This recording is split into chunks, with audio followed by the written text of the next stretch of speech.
How to change security questions in Tangerine. Start by logging in with your client number and password. Once you're on the main screen, tap on the menu or more options and head over to settings. Under the profile and security section, you'll see an option to manage security questions. Here, you'll find your current questions and you can replace them by selecting new ones from the available list.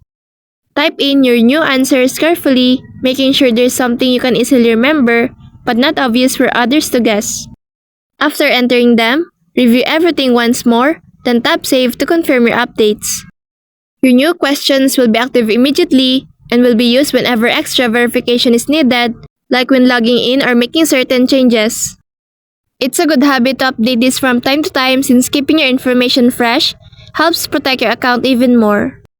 This way, you stay in control of your security and can bank with confidence. And that's all for this video. I hope this helps. Thank you.